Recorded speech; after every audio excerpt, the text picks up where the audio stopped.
Tadzoka zvekare nemamwe maupdates muri yeZimbabwe ezvinhu zviri kuitika munyika yekwedu. Nhasi tiri kutambira nyaya dzakasiyana siyana. You know, a lot is happening in our country of Zimbabwe. So, zvinhu zviri kuitika panapa. Regedzai nditangire pane nyaya imwe yandaona iyi. Pane munhu ari kunzi apiwa fine, abhadhara fine ticket raanyorerwa nenyaya yekuti anga achifamba nemota yake isina ma reflectors. You know, ma reflectors anoiswa pamota, pane tunoiswa kumashure twa white twa pozoiswa mamwe anoiswa kumberi. Saka mota yake yakasina ma reflector. Ndo bhatorwa ticket re $30. For your own information, ma reflectors anta $1. Inini zvangu handisi kuti chi kana kuti chi, handiri kungotaurawo zvinhu zvangoitika munyika. Iyo nyaya iyoyo I know kuti imimi munokwanisa kunge muchizoipindira muchizotaura nezvayo mega. Tiri ipapo pane mamwe mashoko zvekare akabuda kuna VP Chiwenga vachiti corruption is betraying liberation ethos. Unoona nyaya idzi dziri kuitika kuti tidaisoka. Pane nyaya yandaona iripo iri kupisa muma streets zvisingatomboite. But regedzai nditange ne this one yamudiwa versus Susan. Mudiwa na Susan amene zvavari kunetsana. Susan Mutambi munomuziva uyo ex wa Themba Mliswa. Vari kunetsana, vari kutorana zvisingaite. Saka iye ari kuzobuda mudiwa ari kuti zvoni that stupidity goes on rampage. That Susan is pathetic liar. I've never met General in person, actually never shook hands nemukuru, or I've ever done business or money exchange with Mary, never. Ndatoti pke that Susan account is being run by a psycho. So unozati papataro kuti tapke unongoziva zveya zvekuti tapke iwo kale so izodidi maitoti kwa mari nani na Chiwenga, because ukatasa VP Chiwenga ka na Mudiwa. VP Chiwenga vanga vakarora alright. Mudiwa ana baba va Mary veve anovati sekuru, ndisekuru vake anambayiwa. Saka vanhu vanga mususu nungoziva tanga ngopanga pangotaurika nyaya ka, because nungoziva kuti Mudiwa nyaya yese ringoterera ndirekunzi uri rana uri chinji iwewe. Saka ipapo manje pakuzoti inini ina handimuzive, handambobvira ndakamhoresana kana na VP Chiwenga kana kutomboonana nawo handina kana one day. Internet ikatononyeba, mafotos abuda amadzinodiwa vari vese vakatorana selfie vakambundirana kuhagana just to prove him kuti zvinhu zvese zvokutaura iwoka hazvina sense, you know, hazvina direction. Unongoziva Mudiwa vakomana vamwe vaveka kuti inini zvangu personally ndine zvinhu zvakawanda zvandisingatolike about that guy, pakuti anda kuuya achipa this generation imwe iriko iyi pressure iri unnecessary. DMNT taudai soka zodai oda. You know, people are trying zvekutsvagana kwemari nevanhu vanhu vari kutotry by all means, but iye because of madhira ava vanenge vachiita. Saka vanhu vanozomuti ayo iwe uri rana manje, because usade kutange as if zvinhu zviri proper munyika, as if zvinhu zvitori bore kuti munhu waya kuti anotoblema vanhu kuti iwe kana usina kubudirira ndiwe problem, ndiwe iwewe ndezvako iwewe ukuzvona. But everyone knows kuti vanhu vari kutrya, vanhu vari kuhasela, people are trying everything zvinotoenderana necapacity dzavo, but zviri kuramba. But those guys, because iwe marana vanenge vachishandiswa nemapolitician chinchichi vachiita vari kuita, tanga kupa vanhu pressure iri unnecessary. I mean, ndo rana yacho here, ndo motivational speaker chacho here chavanenge vachida kuita ichocho. Urikuzvona. Because atifitaka zvikangano. This guy manje zuro ndizona achitanga kuti ndaiyo achitanga kuimba tumasong twake twatuya. Unonyazoona kuti akomana life zvaingoti so. Pavatanga kuita zvimamiracle chinji zvavo zvaita vachivhara vanhu zvezve. Zvekutoti even up to now so zvimamiracle zvaitwa zvezve kumachechi kwavo kwatichataura mazita kwavaita iye achibatsira rana angatakatora rana wemachechi kumachechi kokoko zvekutoti kwavati zvidzokorodzai muite munana yemaimboita muchiti munana they can't do that. Zvakutonyadzisa izvi so hazvichadzokorodzeke, because they know kuti vanhu vavhurika, vanhu vangwara, because vanhu vemuZimbabwe vanongotorwa advantage zvese zvese. Waita rana kubva kuchechi, then kuchechi ikoko kwawana connection ndiye anobva anotanga kunoita se kunonzi awana position yekuchechi ikoko yemunhu iye obva akutorota uyo akabva kukarari loyal mapinda makuitisana madhiri wakuti vanhu vese muZimbabwe mabho wakuona kunge vanhu vese mabalance DMNT yo todededede buda brag about the men zvanenge vachingoita as if zvinhu zviri right. Kana zvinhu zviri right munhu wese tingadai tichiona nemanumbers akawanda evanhu vakabudirira, because ungati zvinhu zviri right muchita kuverengana kuti ningi ndompinga. Nyika dzakaita sana South Africa they don't do such nonsense kuti ningi mpinga. nyika dzimwe dziri masaraundi havatomboite izvozvo nyika dzinenge dzine nhingini yakabudirira because hapana atori nenguo yacho yekutarisa but ukatoona uchitozikanwa kuti ningaita mari ningate kwatonzi watenga mota chaiyo zvinotozikanwa almost nyika ise ningatenga mota yakadai so ubva kuti pane problem hombe inenge iripo saka ndo inini dambudziko randakaona pane that guy kakushandiswa nemapolitician kanenge karipo ubva wauya wauda kupa vanhu pressure pressure munotopanana iko susu hatimbozvibvume zvekupiwa pressure izvozvo because isu totanga kukuverengera kuti varombo vangani zvokuti iwo wazoita mari wakadidi titauda kutonyatsouya uchitonyatsotionesa kuti mari yacho muri kunyatsoiita chirudzii so tiri ipapo panyaya dziri kuitika muZimbabwe ndiri kuona pane rimwe vhidhiyo ranga richiseculator remuchina rakabatira pfuti muZimbabwe vanga vari 2 guys vachidhimanda mari yavo tipe mari yedu vakwira pachitob vatanga vachitenderedza vachiita se that kind of demonstration tingatoti vanga vachiprotest kuti vapiwe mari dzavo and vanhu vanga vachitora mavhidhios vanhu vatora zvinhu zvakasiyana siyana panyaya yezvinhu izvozvo inini ndakaitarisa ndinokwanisa kuona 2 sides panyaya iyoyo but ndisandatarisa the other side I blame the government yeZimbabwe nemasystems ayo kunyanyanya nyaya dzecorruption ndo dzinokonzeresa kuti tisvike ipapo because vanhu vakutodherera kuti akashandisa munhu amubhadhare. It's very wrong kuti unoshandisa munhu uregedza kumupa mari azviko wobva wangosvika vakomana vanenge vangodismisswa unokuziva zvinongoita zvakomana izvi zvimachina zviri short tempered futika zvokudzinga basa racho mari uregedza kukupa munodzoka kuti aiwanda mari yangu ndo panotorwa mavhidhiyo. Government haina kanomboita plan panofanira kugadzirwa masystems ekuti Zimbabwe haisi nyika yekuti ungarana business usingabhadhare vashandi kwete kuti unosvika izveso vanoona kutoenda vakada kutotsvaka nomusungisa iyo toweka manyaya dzacho unfair dismissal chichichi zvese anogona kungobudisa kana otonyora chimari chidiki vakomana oramba vachingonzi rambai muchiuya unoifambira mari iyo 7 years kusvika avhare company iyo abude aende uchiramba chingofambira nyaya yemari iyo.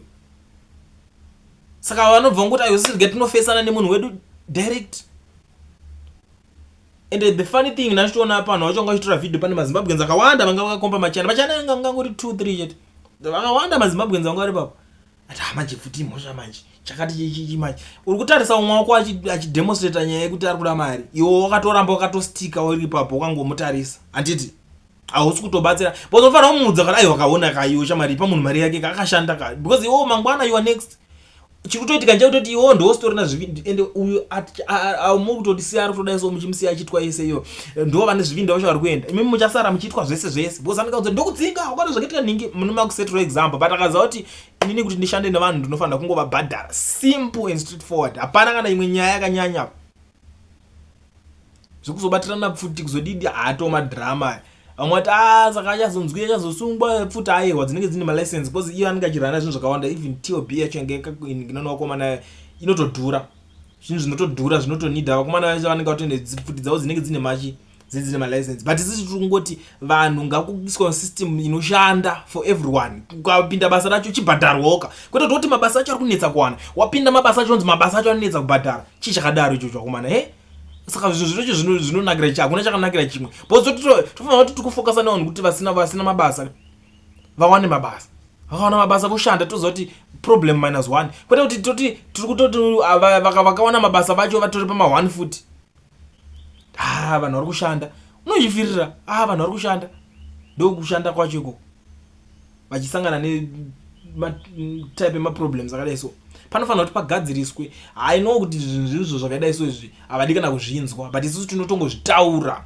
kusvika zvisvike ikoko kwavari ende uzivo vane matorero avanozozviita nyaya yacho iyoyo zvinhu izvo zviri kutoitika havasi zvega ava ndo vanenge vatoitawo zvinhu zvekutora vhidhiyo vanhu vari kuitwa rafu zvisingaite mumabasa kwete nemachina chete even nevanhu vamafellow Zimbabweans vanenge vakavhura zvimagirikini izvezve havasi kubhadhara vashandi panofanira kuti paongororwe vanhu ngavapiwe mari dzavo mushandi anenge ashanda ngapiwe mari yake unoona zvaitotanga I still remember madays aMugabe I still remember kanze uchacho yanga singabhadhare vashandi kanzuru yanga waitoti vanhu vashanda kukanzura vanoti muri muna December anokuza kuti tikupiwa mari ya June this month hatapiwa mari yedu ya June saka ko dzimwe mwedzi dzese dzichiri kunyatsoitika what's going on zvichikonzereswa nechi corruption simple anyway I know kuti inini ndikatanga kutaura ndipedze. Muri yeZimbabwe ndingoya panapa ndingokuzivisa ma-updates mashoma ezvinhu zvikuitika munyika, but kana muchinge mune something to say zvakakosha kuti mukwanise kuuya muchitaurawo zvamuri kufunga. Kune vanenge vachida kusenda ari maaudios, namba ndichasiya pascreen. Zviri zvamanje manje ndinoti sarai makateerera audio muchinzwawo zvimwewo zviri kutaurwa nevamwe vanhu. Vana veZimbabwe, nyatsoteereresai, nyatsondinzwisisai, batai mashoko angu. Yasvika nguva yekuti tigadzirise nyika yedu, nyika yedu yeZimbabwe, nyika yedu yakanaka, ine upfumi hwakatekeshera, flourishing minerals. Imimi vana veZimbabwe, munorevesa imimi kuti imimi kunyarara kwenyu pane zvichauya here zvakanaka zvichabva kudenga, kana kuti isusu ndisu tinofanira kugadzirisa nyika yedu?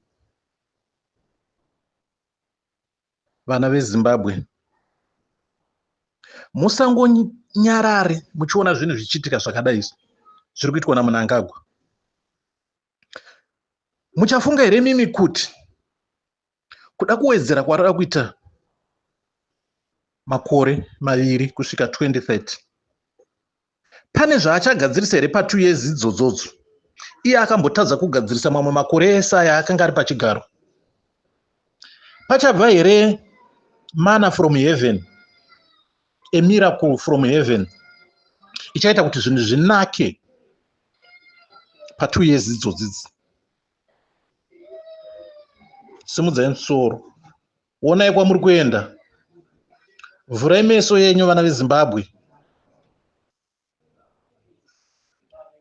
Muri kunzwa mashoko angu? Vhurai musoro. Fight for your country. Rise up. Ngatimumukire Mnangagwa uyu, musamurege Mnangagwa uyu. Mnangagwa akutoita dynasty yake nevana vake, kutoita nyika yake. Arada kutoti iye achibva pachipinda mwana wake. Saka izvozvo hazviitike muZimbabwe, hazviitiki. Muri kuziva here kuti Mnangagwa iye zvino ari kupromota magenerals, malieutenants kumilitary uku, vaari kupromota vaive ari kutoita capture kumilitary izvozvi, ari kutoisa hama dzake, ndokutoisa hama dzake kwaari kuita ikuku. Kupolisi akabva kupromota macommissioners, madeputy commissioner, masuperintendent, ari kuimpoza hama dzake.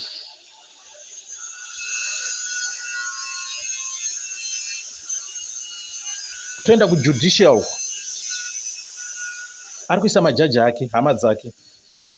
Ivo ana Malava vapera basa ava. Naiwe Malava ndombokubvunzawo. Saka iwo kana uchiona zvinhu zvichidai so zviri kutokunakidzawo here? Imi muri vanhu vakapikira pamberi pedare kuti isusu tichava nechokwadi pane zvese pabasa redu ratichaita. Saka chokwadi chenyu chiri papa. Naiva Malava, ndiri kukubvunzai, ndimi mukuru wemajaji, chokwadi chenyu chiri papa. Imi ndimi atomutengesika, mutengesi wenyika yeZimbabwe. Mangofanana naChabangu, Judge Malava, mangofanana naChabangu, mangofanana naNyati, Nyati uyo akatengesa vana panyadzonya, mangofanana. Ma-MPs vetriple C mangofanana, matengesa vanhu. Makavhoterwa imimi kuti mupinde on opposition ticket, asi iye zvino maburitsa mavara yenyu maakwa Mnangagwa nekuda mari, asi vamwe vese vachitambura. Munomboziva kutambura kuri kuita vanhu mumastreets umu muZimbabwe, mumalocation. Vanhu vari kutambura wedwe. MaZimbabweans, wake up, rise up. Zvinhu hazvina kumira mushe. musamurege Chabangu achifamba mustreet, munomuregerei achifamba mustreet Chabangu. Damburai munhu ngaabvarurwe. Haafaniri kutofamba, haafaniri kutoexista muZimbabwe. Chabangu haafaniri kutofamba kwese iko kwaanotombogara iko. Anombogara kupi? Munomuregerei ikoko kwamuri kugara naye muchimuona. Munhu ngaadamburwe. Chabangu hatiri kutomuona, ngaadamburwe. Mnangagwa is a criminal, is a gold mafia. Mnangagwa is a thug, is a thief. Mnangagwa ane moyo weutsinye, utsinye. Munomboziva here kuti Mnangagwa akaisirwa poison mushure mekunge adya chikafu kwaakanga aenda kurali kunana Mugabe, akatanga kurutsa ropa nekuzviitira madhodhi. Munhu akamubatsira ndiChiwenga akadaidza helicopter yeAir Force ikauya ikamutakura ikaenda naye kumanyama akaendeswa kuoperation kuSouth Africa. Ndokwaakanoponera, akaponeswa naChiwenga. Asi iye zvino haachada kuona Chiwenga. Murume uyu ane utsinye, baba vaye vane utsinye hwakaoma, vane mwoyo wedombo. Ganda ravo iroriya dema riya ndo zvakaita mwoyo wavo. Iro zicriminal iroriya. Munoziva kuti zimudhara iroriya rinomhanya. Munoziva here rinomhanya zimudhara riya. Rakanga raiswa pakona, rakamhanya nepaMozambique apa, rikanokwira ndege rikaenda kuSouth Africa, zvino zvariipira. Zigwara ipo paya muchiriona ipo paya zidhara, gwara rinomhanya. Saka muchaona zvichaitika pane ichochi chedumbu ichi, iro zidumbu iri, iro rinonzi chivhayo iro riri. Ticharitumbura zidumbu iro riya ndogoti harigone kumhanya. Zvese zvavainazvo zvinofanira kutorwa zvaMnangagwa. Chese pane chekuita nebhizinesi raMnangagwa ngaritorwe muZimbabwe, kubva kupickup farm kwake ikoko. Imagine pickup farm yakuitwa ndiyo yaparliament manje. Kunoitwa zverima zvakaipa ikoko kupickup farm ikoko. Vana veZimbabwe haikonai kuvata, mukai, onai kwamuri kuenda. Vhurai maziso enyu nekumeso kwenyu, muone kuti zvinhu zvakamira sei. Mnangagwa hapana chaakaita, chaakakwanisa kuita, chaanotendwa nacho kunze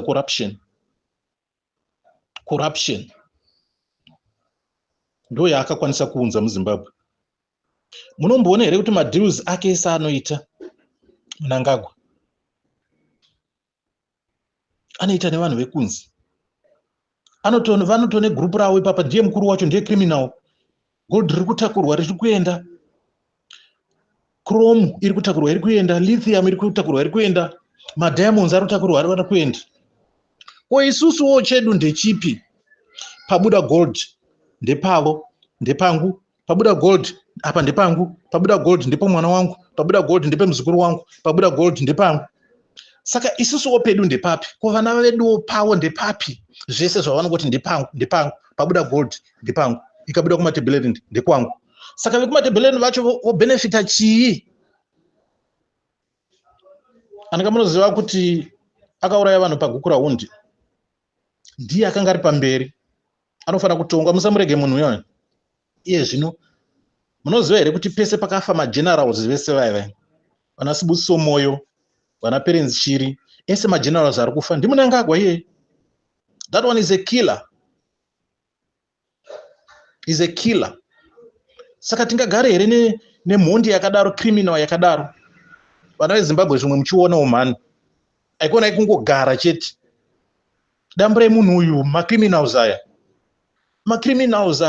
ana Rushwaya, vana Mutsvangwa, vana Scott, vana Chivhayo, matriple C, maMPs ayo, vana Chabangu ava, nevamwe vakuru veZANU-PF ava. Vese vari kumutsigira vese vaive. Vanhu ivava vanofanira kuterwa one by one. Ngachibvondoke muZimbabwe. Ngachibvondoke. Imagine munhu ari kuuraya mabrigadiers. malieutenants unourayire vana veZimbabwe vadii kuti iwe udye ugute nemhuri yako chete, vamwe vese vachitambura. Tinoda a democratic free Zimbabwe, Zimbabwe yakarongeka. Ipaiwo vamwe mukana, kwete kuti iwe ungoramba ndiwe chete uripo. Iwo ndiwo unombani unogona kutonga iwewe. Pasha here vanhu vanotonga muZimbabwe, muzere vanhu vanotonga. Saka ipowo vamwe nguva yako yakwanawo, chienda unozorora mavasekuru, mosiro vamwe wotongawo, vapedzawo voenda unozorora, poendawo vamwe, nyika iri kutofamba. Munhu mukanyanya kugara unenge wakuda zvakawanda. Apa ugoti uri fambi, unoita vakadzi vakawanda, vana vakawanda. Une vana vangani iwewe Mnangagwa?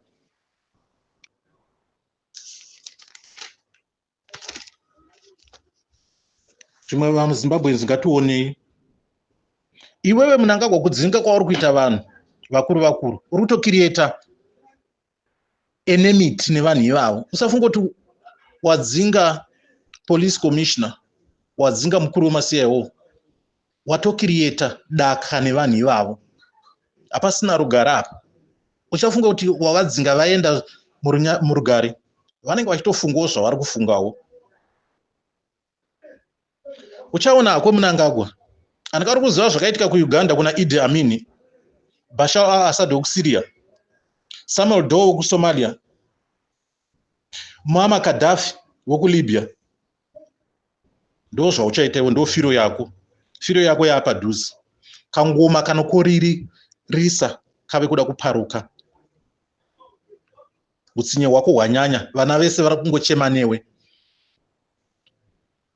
Even God is looking from a distance. Ari kukuona zvauri kuita. Uri kuita zvakaipa. Dambudzo, watambudza vana veZimbabwe sezita rako dambudzo. Uri dambudzo iwe. Kuelectoral commission uko wakabata, kunana Chigumba kwakabata. Chigumba wacho ihure rako. Iwe kusvikira rini? Nyika ndiye chipikirwa iZimbabwe iyi. Inyika inoyera. Anambuya nehanda vakafa, vakafira Zimbabwe. Vanatongogara vakafira Zimbabwe. Anika makavauraya. Anika wakauraya ndiwo wakauraya tongogara iwewe. Vakaenda vachifara here vana veZimbabwe. Tiri kutongwa nemhondi. Tiri kutongwa nemunhu asina kuwina maelections. Tiri kutongwa necriminal. Tiri kutongwa nembavha. Tiri kutongwa negold mafia. Zvese zvaari kuita zviri kunogumira pana Mnangagwa. Mnangagwa criminal. Tourism mudhara iro riya. Vana veZimbabwe rise up. Ndakuyambirai. Materera mashoko angu ka. Rise up. Ngatipinde streets. Let's fight for our democracy. Ngabve Mnangagwa. Chabangu hatidi kumuona. Mutsangu hatidi kumuona. Chivhaya hatidi kumuona. Scott hatidi kumuona. Triple C MPs hatidi kuwaona.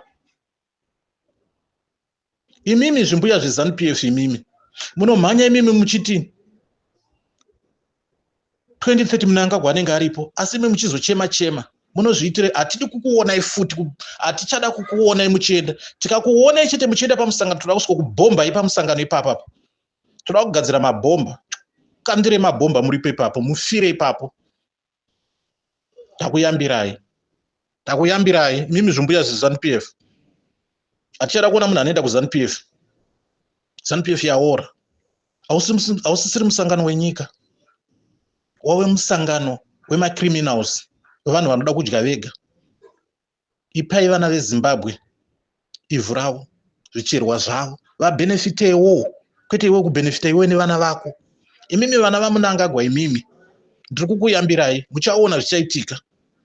Ari kubva kaMnangagwa baba venyu vava. Ari kufa. Nemi muchaita tek nevanhu. takuyambirai vana vezimbabwe, wake up.